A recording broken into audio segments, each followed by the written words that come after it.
বাহরাইনের traffic কর্তৃপক্ষ সড়ক নিরাপত্তা আরও জোরদার করতে একটি নতুন উদ্যোগ চালু করেছে।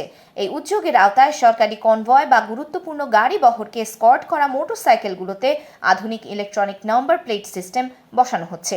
এতে করে এসব মোটরসাইকেলকে সহজে শনাক্ত করা যাবে এবং ট্রাফিক ব্যবস্থাপনা সুশৃঙ্খলভাবে কার্যকর করা যাবে। এ বিষয়ে ট্রাফিক বিভাগের মহাপরিচালক ব্রিগেডিয়ার শেখ আব্দুল রহমান বিন আব্দুল ওয়াহাব আল খলিফা বলেন, জননিরাপত্তা সমাজের স্থিতিশীলতার একটি গুরুত্বপূর্ণ ভিত্তি এবং সড়ক নিরাপত্তা সকল পথচারী ও যানবাহন ব্যবহারকারীদের সুরক্ষায় বড় ভূমিকা রাখে।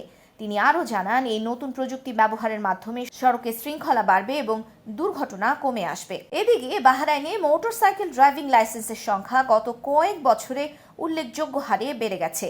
সরকারি তথ্য অনুযায়ী 2018 সালে যেখানে মোটরসাইকেল লাইসেন্সের সংখ্যা ছিল 2387টি, সেখানে 2025 সালে তা বেড়ে 5350টিতে পৌঁছেছে, যা এ সময়ের মধ্যে দ্বিগুণ এবং সর্বোচ্চ। এবং এটি সাম্প্রতিক বছরগুলোতে শক্তিশালী সামগ্রিক উন্নতির ইঙ্গিত দিচ্ছে। যদিও মোট লাইসেন্সের মধ্যে ব্যক্তিগত লাইসেন্স এখনও সংখ্যায় বেশি, তবে সবচেয়ে দ্রুত বৃদ্ধি দেখা গেছে মোটরসাইকেল লাইসেন্সের ক্ষেত্রেই।